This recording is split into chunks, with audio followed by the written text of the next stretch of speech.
Hey guys, my name is Kenny Kong. I am the president and founder of PlantCon and also the host of this podcast, People of PlantCon, where we talk about the people behind PlantCon. And we're going to be taking it back from the very beginning. So, thank you. It's just me and my plants. It's just me and my plants. Sometimes I water them. Sometimes I walk around the yard and show my daughter them. It's just me and my plants. I'm in the gardening. They call me soft, but all these bars I still go hard in them. It's just me and my plants. Sometimes I water them. Sometimes I walk around the yard and show my daughter them. It's just... My name is Kenny Kong. I'm the president and founder of PlantCon and the host of this very special podcast, People of PlantCon, a podcast that focuses on the humans that impact PlantCon and the humans that PlantCon impacts. I want to take you behind the scenes to meet all the people that make PlantCon possible, which includes the staff members that pour their hearts into this work and have sacrificed so much for it, the small businesses who depend on PlantCon for their livelihoods and risked so much to support us from the beginning, and the special guests who love what we're doing and constantly lend their voices and platforms to help us grow and reach more people. So for those of you who are new to PlantCon, welcome. I'm going to be using this episode to introduce you to our story, including how we started out as a small meetup in a parking lot of an IKEA. And since everybody is new to this podcast, I'll also share more about why the podcast came about and what I hope you'll get out of it. So before I get into PlantCon's story and a bit about my personal story, the first season you're going to be introduced to 4 directors and hear about their journeys through life and through this organization. They're all in their 20s and lead each of our 4 departments, which is administration, operations, logistics, and marketing. We didn't have any of these departments though, and it used to just be 3 of us doing all of it. PlantCon is less than 3 years old, so we've come a very long way very quickly. So with that being said, let's go back to the beginning. A bit about me personally. I am a first-generation American, grew up very poor, and have worked to support my mom as early as I was able to. She is a single mother and she did not speak any English at the time that my dad left the picture. I never dreamed of leading a company like PlantCon, and I did not think that it was possible for somebody from my background. I wasn't sure what I wanted to do with my life, but while I was attending community college, I took a freehand architectural drafting class. I did really well in it, and my professor encouraged me to apply to an architecture school and pursue it as a career. I grew up in Austin, Texas my entire life, but I applied and got accepted to the University of Houston's architecture school for a 5-year master's undergraduate combination program. I was doing super well. I literally ate, breathed, and slept architecture. I had a mattress under my desk in our studio, and I would spend literally days on end inside of the building without going home. It was such an intense program that they had showers inside of the building for us because they knew we wouldn't leave. And I had a mini fridge and microwave, and I would just meal prep so I could stay at my desk for days. About 4 years in architecture school, I was a professional architectural model builder, like the tiny scale miniature buildings that you see. I was hired on by a Spanish-French firm owned by the undergraduate dean of my college to build a model for an award-winning residential design that was used in multiple publications. And I also worked on the model for the redesign of the Jamaican Houses of Parliament. It's really cool. There are pictures of Prime Minister Andrew Holness with my models and everything. And that was a very cool and unbelievable experience to get to do that. But the pandemic hit around the peak of when I was doing all of this, and I stopped having any work to do. I was also in my final year of school, which moved to being fully remote, and I hated it. So much of my architectural experience was based around being in the studio and like living and breathing studio. So going remote and having to bring school and that work into my own personal space was very difficult for me. At the same time that all of this was happening, though, I had been gardening for a while, mostly vegetables for my 2 pet rabbits, and I started to really pay more attention to my garden as the pandemic was setting in, and eventually I started getting into houseplants too. I very quickly learned that there was a bigger community out there, and started to create a Facebook group that got pretty big. If you were around for this era of the plant world, you remember the crazy plant purges that used to happen. And for those who don't know, there was a massive frenzy for plants. People would post an entire thread of plants that they had for sale in these groups.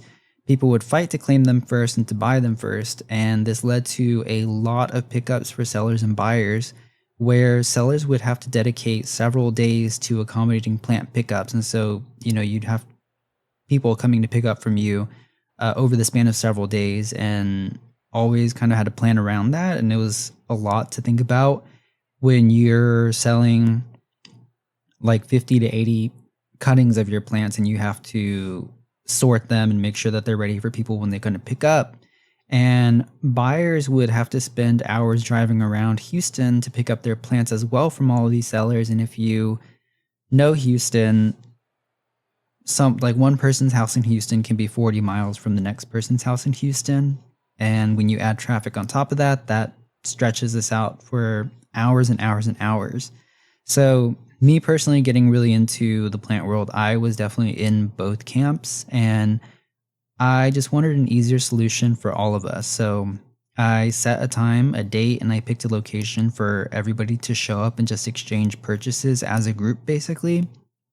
And the most central location ended up actually being the parking lot of an IKEA in Houston. So we all showed up, we popped our trunks open, and we waited for people to grab their plants. And what I thought would be a pretty straightforward pickup actually ended up being a major social event for the community, since none of us had actually met in a group setting since the pandemic started. So these meetings started to really increase sales for the plant sellers because it made it so much easier to get plants, and it saved a lot of time and gas for buyers as well. So as things started evolving and we kept hosting these, people started selling their plants out of the trunks of their cars, and I realized that we probably needed a new home for our unsanctioned IKEA pop-up. We had a member of the community offer their driveway, so we moved there. And then as more and more people in our community were getting laid off, we had a lot of members turn to other crafts as a means to provide and sustain themselves. And this includes candle makers, soap makers, potters, beekeepers, you name it. And it became about so much more than just plants. It also became about the livelihoods and our greater community of people rather than just the plants. And I took this as the next cue to evolve these meetups so that people weren't selling artisanal goods out of somebody's driveway. I started searching for a venue that could maybe take us in that had a more commercial nature.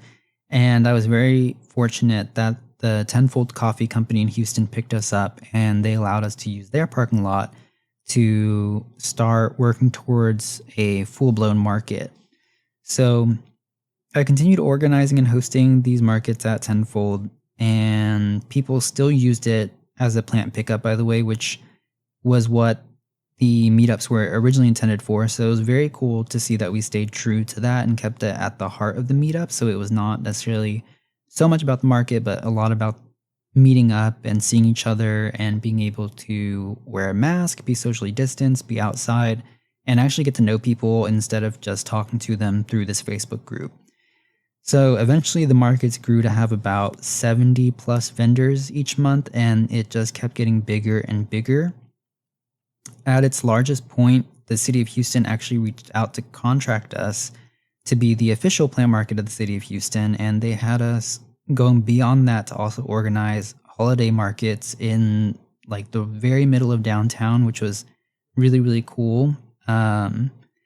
This entire time, there wasn't any kind of growth plan or any kind of trajectory in my mind. I was just rolling with what the community seemed to need. And as these needs grew, I did my best to meet them. I personally really thrive when I can do something for others to enjoy.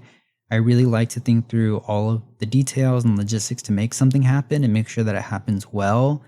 I love being the person that takes that opportunity up and knowing that to some degree, I can trust myself to do a good job with it and to meet this need responsibly.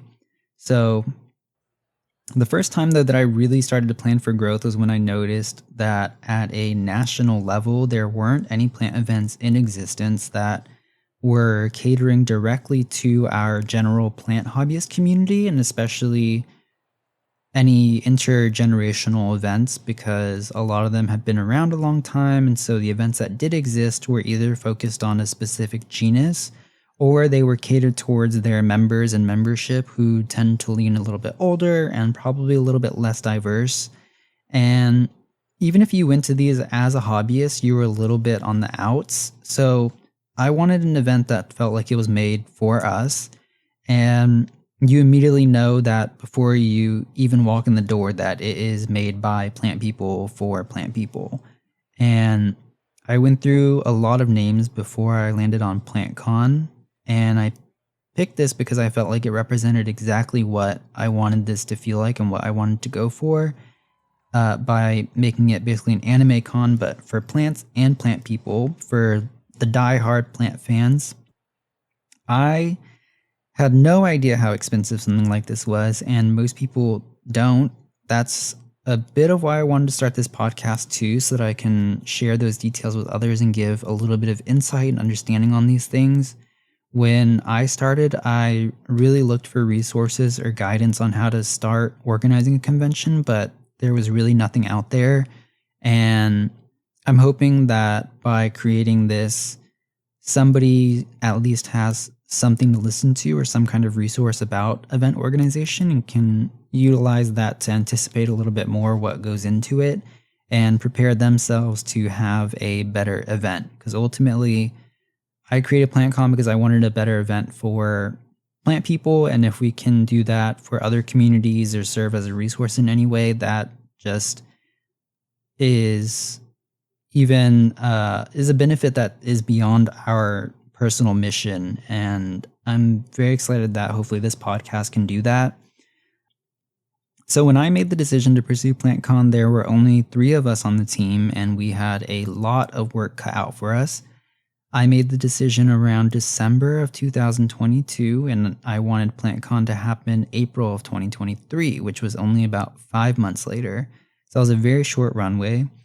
And when you're starting out with something brand new, it's so hard to get traction in so many places. The main ones for us were getting a venue to respond to us and getting exhibitors to book booths at a show that has never happened before and at a higher price that they were used to paying for local markets and smaller events. But luckily, we had a really good relationship with everybody that vended at our plant markets, so most of them were willing to take the risk and support our dream of creating something bigger. We had only one venue get back to us in the end, which was Energy Center, and I was so thankful to have a place that was willing to take us on and work with us as brand new event organizers. They were so patient in explaining everything to us and making sure that we felt comfortable with what we were getting into. This ended up being the biggest risk that I've ever taken in my entire life, and that is something that I do want to communicate, is that doing something like this requires an insane amount of risk. To keep it a little bit short, the very first PlantCon cost about $60,000 after everything. And the terrible thing about the event industry, most events, is that 90% of your revenue is going to come from the days of the event itself. So you have to front everything before you even know how it's going to go. And I remember at this time in my life, I would wake up every morning with my heart racing, like every morning. Because every day I would look at my credit card and I would see a $30,000 balance at an insane interest rate looking back at me. And these were numbers that I had never witnessed in my life before. I've never made a $15,000 payment before until I had to put down a down payment for a venue. So we can fast forward to the event here. We ended up having about 7 different news channels coming out and covering our very first PlantCon live, which really saved our lives in terms of ticket revenue. We saw a huge surge after the news stations came the first day, and we ended up with about 2,500 attendees at the end of it all.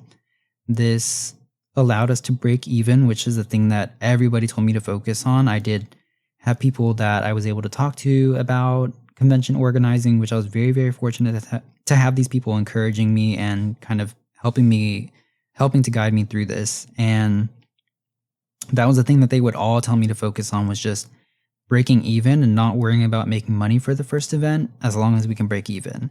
So as big of a deal as that was, and as much of an accomplishment as that was for a first time show, it meant that there was no additional capital for us to roll into a next PlantCon.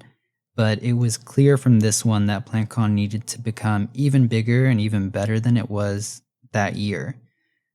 To keep the next part short also, this doubled the cost of the next PlantCon. For the next year, I continued to accrue ridiculous amounts of credit card debt and continue to wake up every day with my heart racing. I was opening 0% interest credit cards to try and balance all of our expenses and juggle all of our credit balances. And it was the most stressful thing, having to keep up with all those payment due dates, figuring out where to move money to give ourselves more time.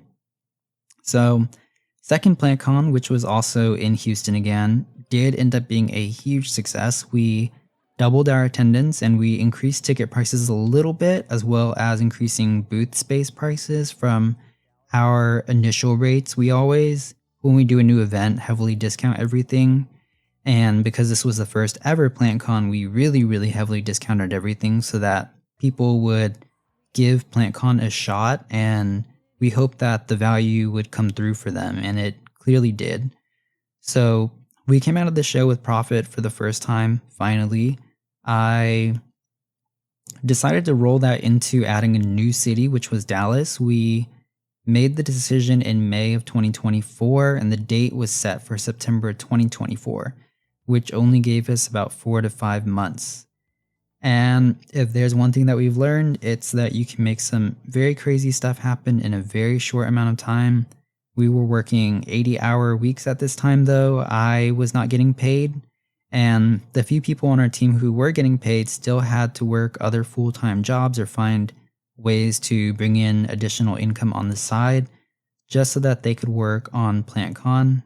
And another very, very long story short, PlantCon Dallas was another really huge success, and it even outdid that year's previous Houston.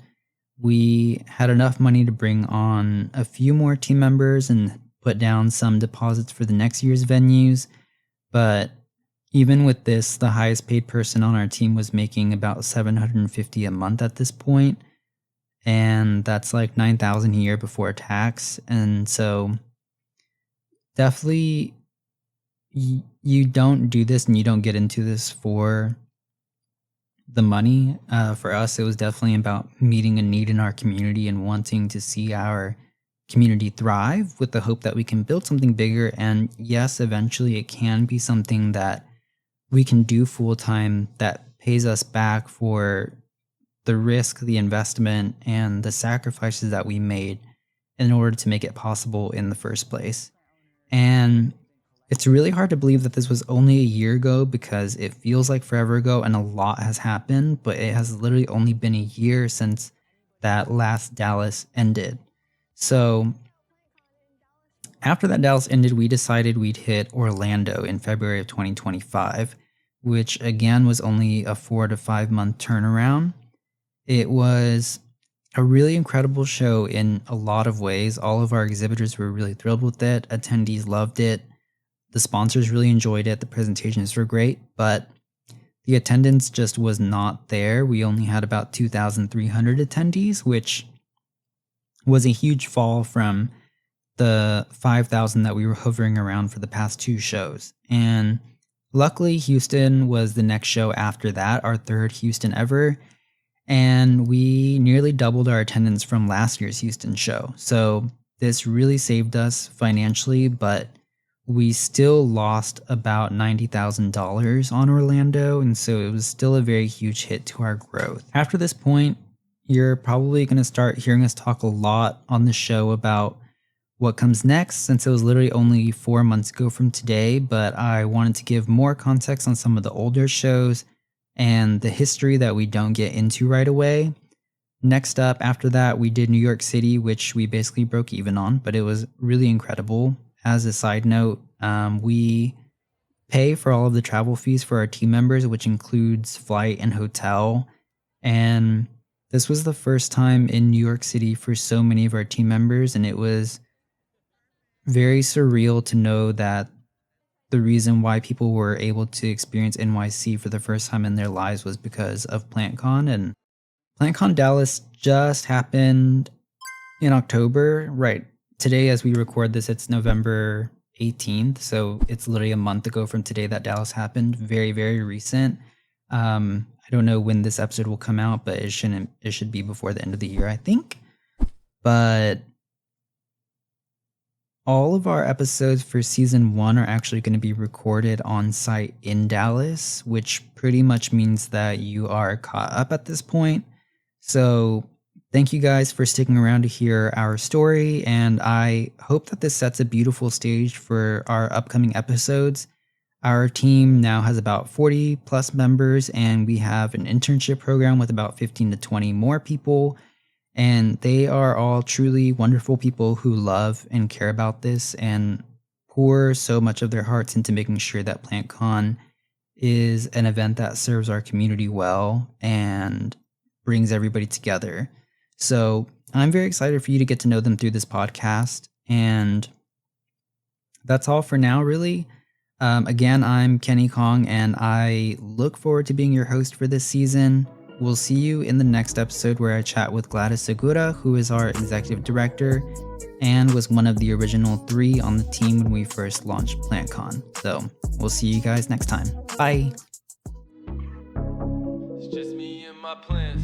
PlantCon Talks is created and hosted by me, Kenny Kong. Our showrunner is Ava McCain, with sound engineering by Trent Gear, and to the incredible PlantCon staff, as well as the attendees, ambassadors, vendors, and volunteers that make PlantCon possible.